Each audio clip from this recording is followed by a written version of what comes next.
I have so much to say about joy today, I hardly know where to begin. Yesterday, I was talking about C.S. Lewis and his search for joy. He wrote a book called Surprised by Joy, which borrows a verse from William Wordsworth's poem about being surprised by joy. And so it's an exploration of the power of joy, the desire, the longing for joy, the yearning, the craving, add whatever other words you want. We hunger and thirst for joy. We mask it or imitate joy by various types of pleasure. In fact, C.S. Lewis says he sometimes wonders if every pleasure is not a substitute for joy, or is an attempt to substitute for joy. When you don't have joy, oftentimes you'll go out pursuing every different kind of pleasure. And of course, we substitute the word happiness for joy, things that we can add to our lives or take out of our lives. Often we say become some form of happiness. But is there any real substitute for joy? As I was saying, C.S. Lewis described an experience in which he had a memory of his brother when they were children. The memory took him back in his mind and in his heart to his childhood years, which he describes as having been years of joy. Years of, intense pleasure and happiness and contentment. And that all changed when C.S. Lewis became a young man and he entered into university and he pursued his intellectual studies. He became a rationalist. He was an atheist, of all things.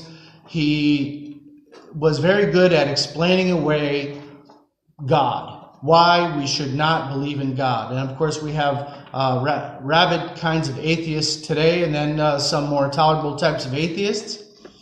But C.S. Lewis was a defender of that point of view until he began to experience joy, and until he began to contemplate why we have this capacity for joy as human beings. That fleeting feeling or experience of joy one day when he was in the garden, when he was remembering this childhood memory, put him on a quest for joy. Where does joy really come from? It's interesting even that Yale University has done a research study on joy, on the sources of joy, and on how to cultivate and obtain joy. And yet, of course, many people would confess they don't have joy, and if they sometimes have these elusive experiences of it, they don't last. I read from an article yesterday called "Anywhere But God: The Suffocating Hunt for Happiness." And let me review some of that and carry on and pursue further into this article. The author quotes from Blaise Pascal: "All men seek happiness. This is without exception. Whatever different means they employ, they all tend to this end. The cause of some going to war and of others avoiding it is the same desire in both, attended with different views." The author goes on to say, "That voice finally caught me on one silent evening in my dorm room." If you're a student out there, you might think of your own dorm room or your apartment at the Union across the street, part of U of M Dearborn. "Exhausted and mostly unwilling, it brought me to a book, and there I read the secret it had prepared me to hear my whole life. Unfading joy, the kind that does not wilt or flee, that cannot be stolen or destroyed.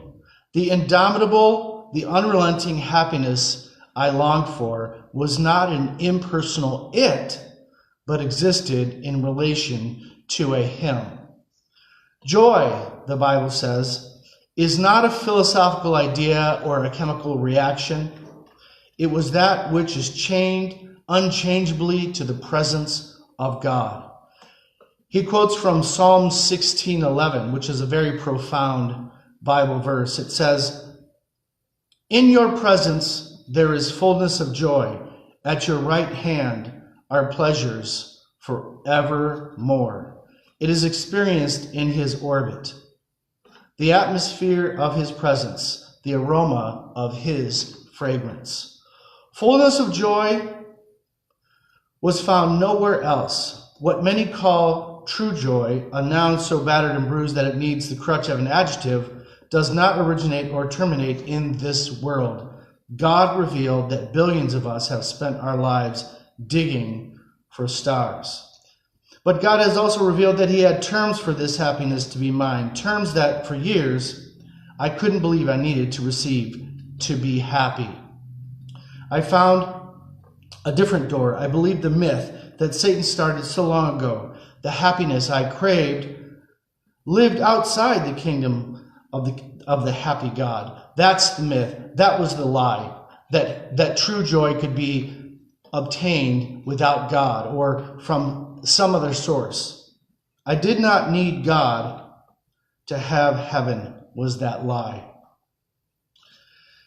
The Bible is replete with statements and verses and prayers about joy, that which ultimately led C.S. Lewis to the feet of Jesus Christ. He realized first that the universe is a spiritual universe. It's a universe that provides joy because he had experienced it, but he didn't know what the specific source of it was. As he continued on his quest for joy and for meaning, he discovered the personal God, God the Father, whose name is Yahweh, God who is the creator of all things, God who has created mankind with a purpose and a desire to know that purpose, and a desire to experience joy, to be truly happy. If I continue with this psalm from Psalm 16:11, again, that reads, "You make known to me the path of life. In your presence there is fullness of joy." In whose presence? In the presence of God, in the presence of that Messiah, Jesus Christ. At your right hand are pleasures forevermore. Other psalms say, Psalm 4:7, "You have put more joy in my heart than they have when their grain and wine abound." Psalm 21:6, "For you make him most blessed forever. You make him glad with the joy of your presence." Psalm 35, "For his anger is but for a moment, and his favor is for a lifetime. Weeping may tarry for the night, but joy comes with the morning." There are at least 200 references, explicit references in the Bible to joy and how it can be had, it can be experienced. That quest can be fulfilled when we pursue joy in its ultimate and original source, the heart of God the Father and Jesus Christ. 60 of those verses are in the New Testament, one of which was spoken very clearly by Jesus himself. "I have come that you may have joy and that your joy may be complete." That's right. And when Christmas begins to arouse those yearnings, those pangs for joy, and then they vacillate and sometimes escape you, remember who invented Christmas, in a sense. Whose coming into the world is the cause of Christmas? Jesus, the giver of joy. Talk to you tomorrow.